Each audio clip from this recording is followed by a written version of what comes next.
السلام علیکم، میں ہوں نور۔ اس وقت آپ لائبہ خان ناول چینل پر موجود ہیں۔ جنہوں نے چینل کو سبسکرائب نہیں کیا وہ چینل کو سبسکرائب کر لیں۔ لمس جانا، اس کلم Laiba Khan, episode number 87، part 2۔ اس کی بہن اس کے پاس ہی رہتے ہوئے نیند کی گولیوں کا استعمال کرتی تھی اور وہ اس بات سے بھی غافل رہا تھا اس کے لیے ڈوب مرنے کا مقام تھا۔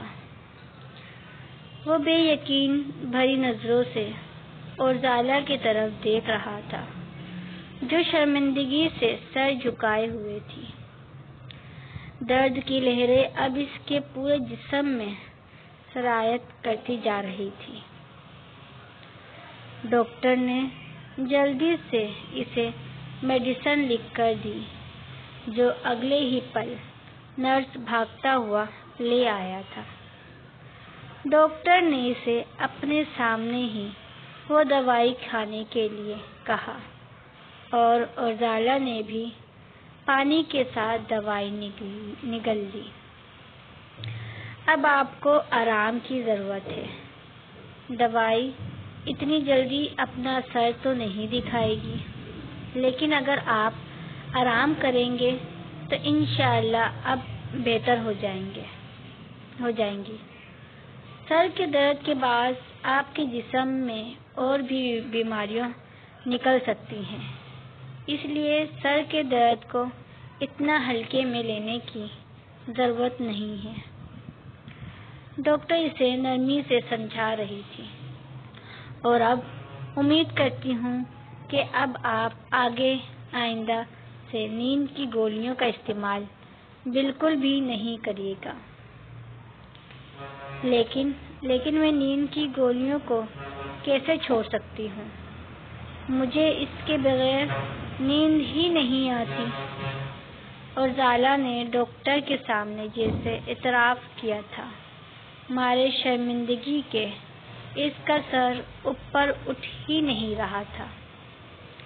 اپنے ہاتھوں کی لکیروں کو دیکھتے ہوئے وہ جیسے شرمندگی کی گہرائیوں میں ڈوبی ہوئی بات کر رہی تھی۔ آپ کو اپنے لیے نہیں، اپنے اپنوں کے لیے محنت کرنی پڑے گی اور ان دوائیوں کو آپ کو چھوڑنا پڑے گا، ورنہ ان فیوچر بہت سارے مسئلے آپ کے اندر نکل جا سکتے ہیں۔ ابھی تو صرف سر کا درد ہے، بعد میں نہ جانے یہ سر کا درد بھی آپ کے لیے جان لینے کا باعث نہ بن جائے۔ ڈاکٹر کا اتنا بھیانک نقشہ کھینچے اوپر اورزالہ کو تو کچھ فرق ہی نہیں پڑ رہا، لیکن البتہ ملیار کی سانسیں ضرور اٹک گئی تھی۔ میں کوشش کروں گا کہ یہ چھوڑ دے نیند کی دوائیاں لینا، ملیار نے کانپتے لہجے پر قابو پاتے کہا۔ ٹھیک ہے ینگ مین، امید کر سکتی ہوں کہ یہ چھوڑ سکتی ہے اگر یہ اپنے ساتھ خود ہی کوشش کرے، ورنہ کوئی کچھ بھی نہیں کر سکتا۔ ڈاکٹر نے کافی ساری انہیں انسٹرکشن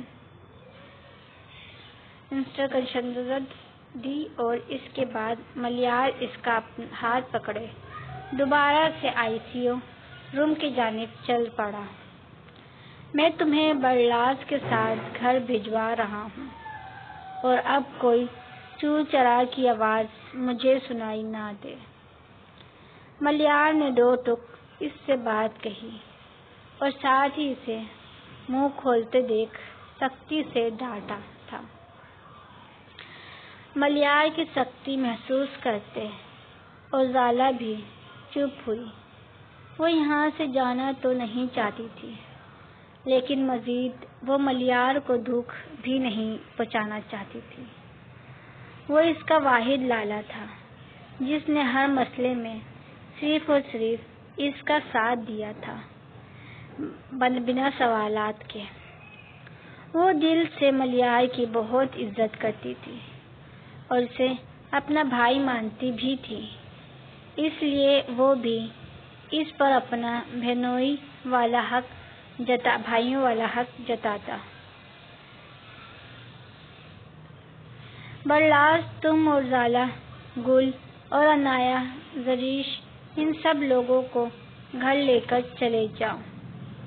اور عنایا، یہ میری جان آپ اور زالا کے ساتھ اس کے کمرے میں ہی رہے گا، ٹھیک ہے؟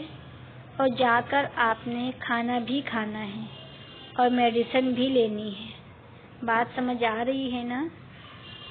ملیار نے اور زالا اور عنایا دونوں کی طرف دیکھتے ہوئے سختی سے کہا تھا، تو دونوں ہی اپنا سر جھکائے بس ہاں میں سر ہلا کر رہ گئی۔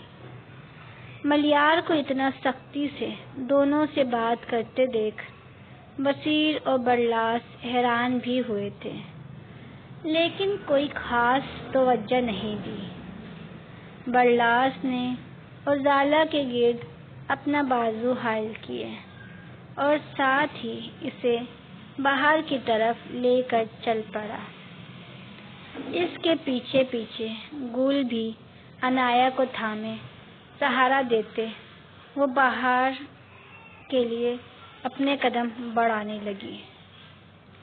جاؤ میری جان، تم بھی کھانا کھا لو اور سو جاؤ، جیسے ہی ڈاکٹر کوئی مثبت جواب دیتے ہیں میں تمہیں فون کر کے بتا دوں گا، ٹھیک ہے؟ بصیر نے بھی زریش کا گال اپنے انگوٹھے سے سہلاتے پیار سے اسے ہدایت دی، تو زریش نے جان نثار ہوتی نظروں سے اپنے شوہر کی طرف دیکھا اور ہاں میں سر ہلاتی وہ بھی سب کے پیچھے چل پڑی۔ بابا، آپ بھی چلے جائیں گھر، آرام کر لیں، میں اور بصیر یہاں پر ہیں، جیسے ہی کوئی جواب ڈاکٹر کی طرف سے ملے گا میں آپ کو فون کر دوں گا۔ ملیار کا رخ اب اپنے بابا کی طرف تھا۔ مجھے یہیں پر رہنے دو ملیار، ویسے ہی اپنی بیٹیوں کو دکھ دینے کا میں بہت سباب بنا ہوں، اب اپنے بیٹیوں کے دکھوں پر مرہم رکھنا میرا فرض ہے۔ اورنگزیب خانزادہ نے دکھ بھرے لہجے میں کہا تو ملیار بھی ان کے پاس بیٹھا، ان کا ہاتھ اپنے ہاتھوں میں لیتے تسلی دینے والے انداز میں ان کے گرد اپنے بازو لپٹائے ان کا سر اپنے کندھے پر رکھ گیا تھا۔ اوہ میرے پیری کیسی ہے؟ بصیر اور ملیار گہری سوچوں میں گم تھے۔ اورنگزیب خانزادہ ملیار کے کندھے پر سر رکھے آنکھیں بند کیے بیٹھے تھے۔ تب ہی ان سب کو زارم کی بوکھلائی ہوئی آواز سنائی دی۔ ان سب نے آنکھیں اٹھا کر زارم کی طرف دیکھا، جہاں زارم لٹے ہوئے جواری کی طرح کھڑا آنکھوں میں نمی لیے بہت ہی ضبط سے سوال پوچھ رہا تھا۔ اس مضبوط توانا مرد کی ایسی حالت دیکھ کر ملیار اور بصیر کی آنکھیں بھی نم ہونے کا باعث بنی تھیں۔ بتا کیوں نہیں رہے؟ میری بیوی کیسی ہے؟ تم لوگ چپ کیوں ہو؟ میں نے خود دیکھا تھا، اس کے سفید باربی فراک پر خون ہی خون تھا ہر طرف۔ مجھے بتانا پسند کرو گے کہ میرا جنون، میرا معصوم سا عشق کہاں پر ہے؟ کہیں اسے کچھ نہیں، یہ میں کیا کہہ رہا ہوں؟ میری بیوی کو کچھ بھی نہیں ہو سکتا میرے ہوتے ہوئے بھی، اگر اسے کچھ ہو گیا تو ہے زارم خانزادہ کی زندگی پر۔ وہ بالکل ٹھیک ہے نا؟ بتاؤ مجھے، تم لوگ چپ کیوں ہو؟ زارم خانزادہ کی حالت بالکل پاگلوں جیسی تھی۔ وہ ملیار کے سامنے بیٹھا اسے ہاتھوں سے پکڑے جھنجھوڑ رہا تھا، خود ہی سوال پوچھ کر خود کو خود ہی جواب دے رہا تھا۔ ملیار کو کچھ بولنے کے لیے وہ چھوڑ ہی کب رہا تھا۔ لالا سنبھالے خود کو، کیا ہو گیا ہے؟ بالکل ٹھیک ہے مزلہ، کچھ بھی نہیں ہوا اسے۔ ملیار نے اسے تسلی اور نرمی سے ساری بات سمجھانا چاہی۔ ایسے کیسے؟ اسے کچھ بھی نہیں ہوا؟ تمہارا دماغ خراب ہو گیا ہے کیا؟ میرے آنکھوں کے سامنے ہی تو اسے گولی لگی تھی، آنکھوں کے سامنے ہی دیکھتے اس کا سفید فروک خون سے تر ہو گیا تھا، اور تم کہہ رہے ہو کہ اسے کچھ بھی نہیں ہوا؟ کہاں ہے وہ؟ بتاؤ مجھے ابھی کے ابھی اپنی بیوی سے ملنا ہے۔ ملیار کی بات سنتے تو زارم رہتے سے ہی کھڑا ہو گیا تھا۔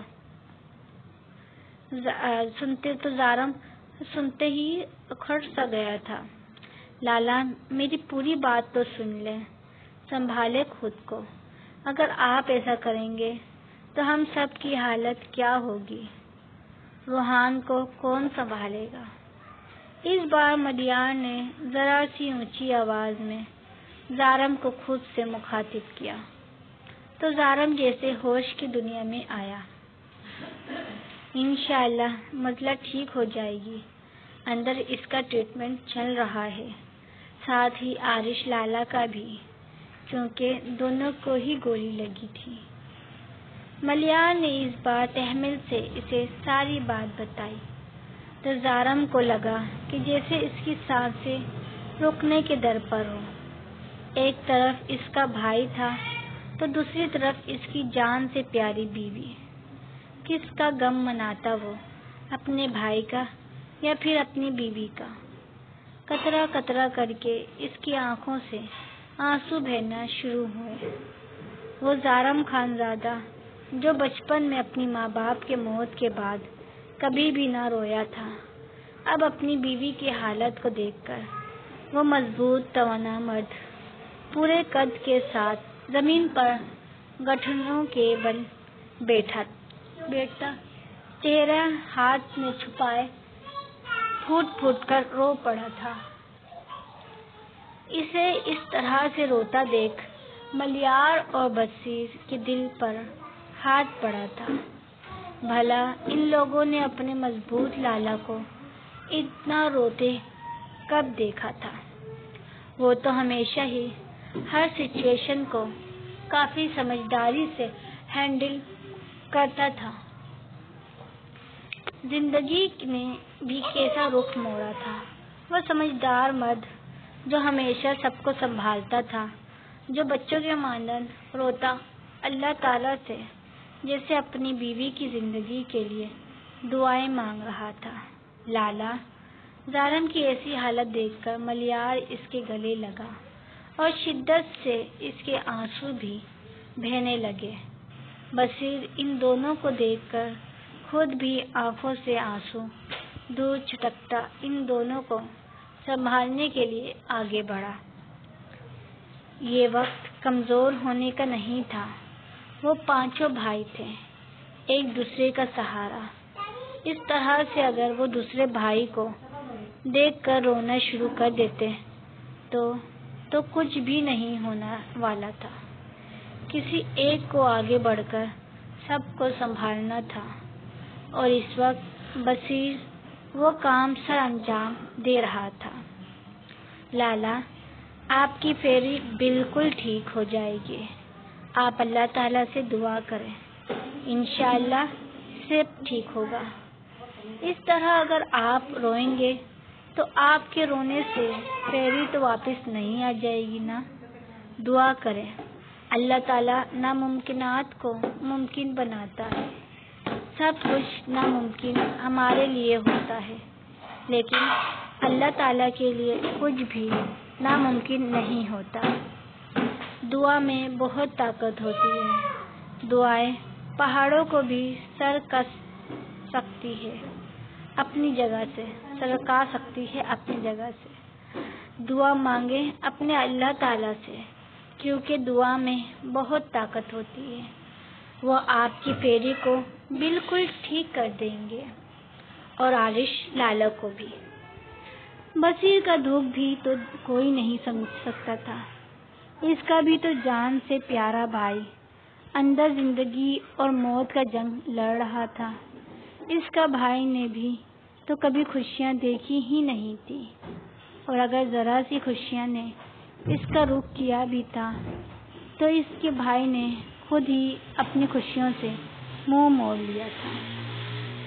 چاہے اس کا بھائی جیسا بھی ہوتا، لیکن وہ تو اس کا بڑا بھائی تھا نہ، اور بڑا بھائی تو بالکل باپ جیسے اپنے چھوٹے بھائیوں کے لیے کھڑا ہوتا ہے، تو کیسے اس کا دل نہ کھٹتا اپنے بھائی کو اس حالت میں دیکھ کر۔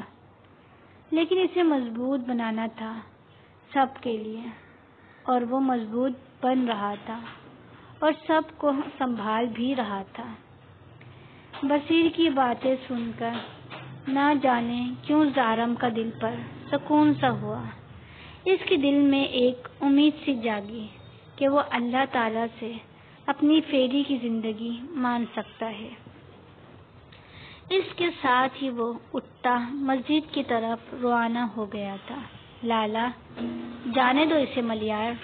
لالا، میں جانتا ہوں کہ زارم لالا ہاسپٹل کے باہر جو مسجد ہے ادھر ہی گئے ہوں گے مزلہ کے لیے دعا مانگنے، آپ اس کے پیچھے نہ جائیں۔ بصیر نے نرمی سے ملیار کا ہاتھ پکڑتے بینچ پر پاس ہی بٹھاتے کہا۔ اورنگزیب خانزادہ تو اس سارے واقعے میں بالکل چپ بیٹھے تھے، آنکھوں سے تر تر ان کے آنسو بھی بہہ رہے تھے۔ نہ ہی تو وہ کسی کو تسلی دے پا رہے تھے اور نہ ہی وہ خود کو سنبھال پا رہے تھے۔ بیٹھو سب، تھوڑا تھوڑا ہی صحیح لیکن کھانا کھا لو۔ ملیار لالا نے سختی سے مجھے فون کر کے منع کیا تھا کہ کسی کو بھی بھوکا پیٹ سونے نہیں دوں میں، برلاس نے سب کی طرف دیکھتے ہوئے کہا، ساتھ ہی ملازم کو کھانا ٹیبل پر لگانے کے لیے کہا۔ بچوں کے گھر آنے کی خبر سنتے دادا دادی، شمائلہ بیگم، نائلہ بیگم، عالمزیب خانزادہ وہ سب بھی کمروں سے نکل آئے تھے، اور سب نے ہی مزلہ اور عارش کے بارے میں پوچھا تھا۔ برلاس نے بھی سب کو عارش اور مزلہ کی حالت کے بارے میں بتاتے سب کو سختی سے کھانا کھانے کے لیے کہا۔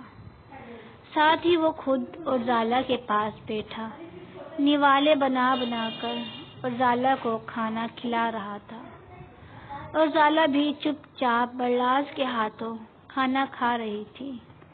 زرریش بھی زبردستی عنایا اور گل دونوں کو کھانا کھلانے پر مجبور کر رہی تھی، اور سب بڑے بھی شوق بچوں کو دیکھ کر زہر مار کر چند نوالے اپنے حلق سے نیچے اتار رہے تھے، اور زالہ کی حالت دیکھ کر سب کے دل پر جیسے سانپ لوٹ رہے تھے، لیکن سب ہی اس بچی پر ترس اور ہمدردی کے علاوہ کچھ بھی نہیں کر سکتے تھے۔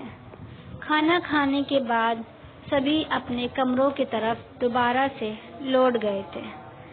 دادا جی سب پوتوں سے ناراض تھے کہ وہ انہیں ہاسپٹل آنے بھی نہیں دے رہے تھے، اور نہ ہی ان لوگوں نے عارش اور مزلہ کی حالت کے بارے میں دادا جی کو بتایا تھا۔ پہلے یہ تو ابھی جب سب بچوں کو پتہ چلا تو سب بچیوں نے گھر میں رونا رو کر سب کو ہی ساری سچائی سے واقف کیا، اور زالہ کو کافی ہدایت دے کر اور اسے عنایا کے ساتھ کمرے میں بیٹھ کر کمرے کے لائٹس آف کرتے ان دونوں پر ٹھیک طرح سے کمفرٹ اڑاتے برلاس اب اپنے کمرے کی طرف بڑھ رہا تھا۔ جانتا تھا کہ زرریش مضبوط ہے، وہ خود کو خود ہی سنبھال سکتی ہے، لیکن عنایا اور زالہ اور گل، تینوں کو برلاس نے ہی سنبھالنا تھا۔ برلاس نے جیسے ہی اپنے کمرے کا دروازہ کھولا تو گل اسے روتے ہوئے ملی۔ گہری سانس بھرتے وہ خود بھی تھک گیا تھا۔ اس کا انگ انگ جیسے درد کر رہا تھا، اور یہ تھکاوٹ جسمانی تھکاوٹ نہیں تھی، یہ تو ذہنی تھکاوٹ تھی۔ گل، میری جان، کیا ہو گیا ہے؟ یہاں پر میرے پاس آؤ۔ برلاس نے نہایت ہی تھکے ہوئے انداز میں، بیڈ پر گرنے کے انداز میں بیٹھتے گل کو اپنے طرف بلایا۔ برلاس کے چہرے پر تھکاوٹ دیکھ کر گل کو اس کے لیے برا فیل ہوا، اور ابھی بھی رو کر وہ اس کی تکلیف میں اسے اپنے پاس بلا رہا تھا۔ گل اس کے قریب گئی اور بیڈ پر بیٹھتے پیچھے بیڈ گراؤنڈ سے ٹیک لگاتے اس سے اپنے گود میں سر رکھنے کا اشارہ کیا، جیسے سمجھتے وہ پرسکون کی گہرائیوں میں اترتا ہوا محسوس کیا۔ گل اب اپنے نرم نازک ہاتھوں سے برلاس کے بالوں میں ہاتھ پھیرتے ہوئے سے جیسے مزید سکون مہیا کر رہی تھی۔ اب پریشان نہ ہو، انشاءاللہ سب ٹھیک ہو جائے گی، اور عارش لالا بھی، اور ہماری گڑیا بھی۔ گل نے نرمی سے برلاس کی آنکھوں کی طرف دیکھتے ہوئے کہا۔ برلاس، جو اپنی آنکھیں بند کیے ہوئے تھا، گل کی بات سنتے اس نے اپنی آنکھیں کھولتے اس کی آنکھوں میں دیکھا۔ اس سب میں تو برلاس کے ساتھ ساتھ سبھی بھول گئے تھے کہ گل کے بارے میں انہیں کیا سچائی پتہ چلی ہے۔ برلاس ابھی اسے کچھ بھی نہیں بتانا چاہتا تھا۔ گھر کا ماحول پہلے ہی ٹھیک نہیں تھا، اور وہ جانتا بھی نہیں تھا کہ وہ بات جان کر گل کا کیسا ری ایکشن سامنے آنا تھا۔ اس لیے چپ چاپ اس کا ہاتھ پکڑتے اپنے ہونٹوں سے لگائے اور ساتھ ہی دوبارہ سے آنکھیں بند کر لیا۔ کافی دیر تک گل اسے سکون میں دیکھ رہی تھی، اور اس کے بعد گل کو برلاس کی گہری گہری سانسوں کی آواز سنائی دی تو گل کو پتہ لگ گیا تھا کہ وہ سو گیا ہے۔ نہایت ہی احتیاط سے اس کا سر اٹھاتے تکیے پر رکھا، اور ساتھ ہی خود بھی اس کے پہلو میں لیٹتی اس کے سینے پر اپنا سر رکھے دونوں پر کمفرٹ اڑاتے وہ خود بھی سونے کی کوشش کرنے لگی۔ ذیلے آپی، پلیز سو جائے نا، انشاءاللہ سب ٹھیک ہوگا، ہماری گڑیا بھی اور ہمارے لالا بھی۔ عنایہ نے اسے جاگتے دیکھا تو زالا کو تسلی دینے والے انداز میں کہا، اور زالا نے اس کی بات سنتے اس کی طرف رخ موڑتے دیکھا جو اسے ہی دیکھ رہی تھی۔ عارش کا بھی تو بھائی تھا، لیکن وہ چھوٹی سی لڑکی کیسے خود پر ضبط کر رہتے ہوئے سارے حالات کا ڈٹ کر مقابلہ کر رہی تھی۔ وہ کیوں نہیں کر سکتی تھی؟ کیا وہ اتنی کمزور تھی کہ سب کو بار بار اسے دلاسے دینے پڑ رہے تھے؟ میں ٹھیک ہوں، تم بھی پرسکون ہو کر سو جاؤ، اتنی دیر تک تمہارے لیے جاگنا بالکل بھی ٹھیک نہیں ہے۔ اور زالا نے پیار سے اس کے ہاتھوں کو اپنے ہاتھ میں تھامتے ہوئے کہا، آپ ٹھیک ہیں، لیکن آپ سو نہیں رہی تو میں کیسے سو سکتی ہوں؟ عنایہ نے دوبارہ سے معصومیت میں ڈوبا ہوا سوال کیا، اور کچھ جھجکتے ہوئے اپنے ہاتھ بڑھاتے اور زالا کے بالوں میں رکھا، اور ساتھ ہی دھیرے دھیرے سے اس کے بالوں کو سہلاتے وہ جیسے اسے سکون دینے کی کوشش میں تھی۔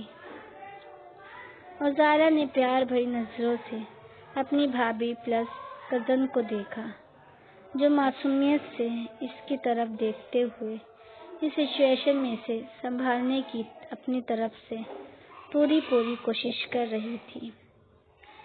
ڈاکٹر نے شاید اسے جو میڈیسن دی تھی اس میں نشہ بھی تھا، اس لیے دھیرے دھیرے اس کی آنکھوں پر وہ غنودگی چھانے لگے اور وہ تھوڑی ہی دیر میں پرسکون ہوتے اپنی آنکھیں موند گئی تھی، لیکن اس کے چہرے پر کہیں کہیں بے چینی صاف واضح طور پر دکھائی دے رہی تھی، اور وہ بے چینی مزلہ اور عارش کی طرف سے تھی۔ دل میں دھڑکا سا لگا تھا ہر وقت کہ کہیں ان دونوں کو کچھ ہو نہ جائے، لیکن دعائیں تھیں، اللہ تعالیٰ کی امید تھی جو اسے نا امید نہیں ہونے دے رہی تھی۔ عنایا اسے اپنی آنکھیں موندے دیکھ اور اسے نیند کی گہرائی میں جاتے دیکھ تو اپنے ہاتھ نیچے کرتی، وہ بھی ملیار کو ڈھیر سارا مس کرتی اپنی آنکھیں موند گئی تھی۔ اسے اس وقت ڈھیروں رونے بھی آ رہا تھا۔ اس کا بھائی بھی تو زندگی اور موت کی جنگ لڑ رہا تھا، اس پر کیا کیفیت گزر رہی تھی کوئی نہیں جانتا تھا۔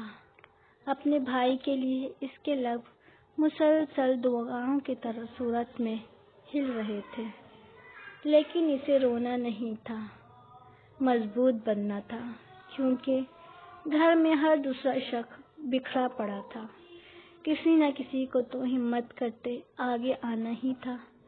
ایسے میں وہ ہی کیوں نہیں، ہر کوئی اپنی طرف سے اپنی پوری کوشش کر رہا تھا کہ وہ سب کو سنبھال لے، اور یہی تو ایک جوائنٹ فیملی میں رہنے کا فائدہ ہوتا ہے کہ مصیبت ایک پر پڑتی ہے تو پریشان پورا گھر ہوتا ہے۔ یہ آپ کے اپنے ہی تو ہوتے ہیں جو ہر مشکل وقت میں آپ کے پاس ہی کھڑے رہتے ہیں۔ سوچتے سوچتے نہ جانے کب عنایا بھی نیند کی وادیوں میں اتر گئی۔ ڈاکٹرز کچھ پتہ چل گیا کہ میرے بھائی اور میری بہن کو ہوش کب آئے گا؟ کچھ تو رسپانس کر رہے ہوں گے نا؟ وہ اپنی طرف سے ملیار نے ڈاکٹرز کو ICU روم سے نکلتے دیکھا تو جلدی سے ان کی طرف جاتے ہوئے پوچھا تھا۔ چوک بصیر کے کندھے پر اورنگزیب خانزادہ آنکھیں موندے بیٹھے تھے، اس لیے صرف ملیار نے ہی اٹھ کر پوچھنا بہتر سمجھا۔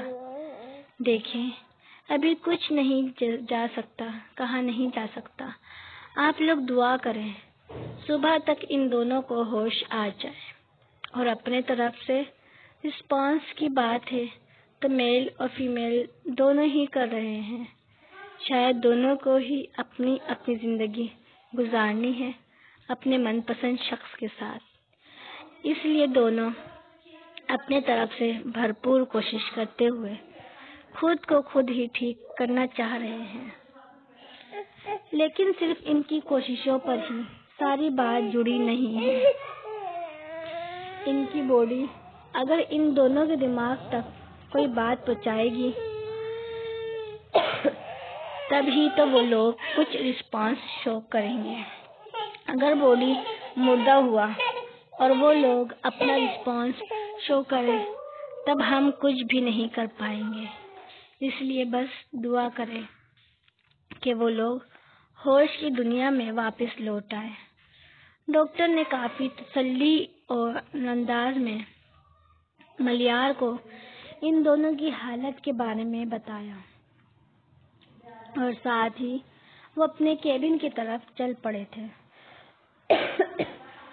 ملیار نے بھی گہری سانس بھری اور دھپ کر کے بینچ پر بیٹھ گیا۔ زارم کا ابھی تک کچھ بھی اتا پتا نہیں تھا کہ وہ کہاں ہے۔ گہری راحت ہو چکی تھی، وہ بس سب کے لیے دعا گو ہی تھا اور اللہ تعالیٰ سے دعائیں مانگ رہا تھا کہ سب صحیح سلامت ہو اور وہ لوگ اس سچویشن سے نکل آئیں۔ یہ رات سب کے لیے کافی بھاری پڑنے والی تھی۔ سبھی اپنی اپنی طرف سے کوشش کر رہے تھے کہ سبھی کو سنبھال لے، اور انہیں کوششوں میں وہ سب ایک دوسرے کے قریب سے قریب تر ہوتے چلے جا رہے تھے۔ ساتھ ہر کسی کے لبوں پر عارش اور مزلہ کے لیے دعائیں ہی تھی جاری ہے۔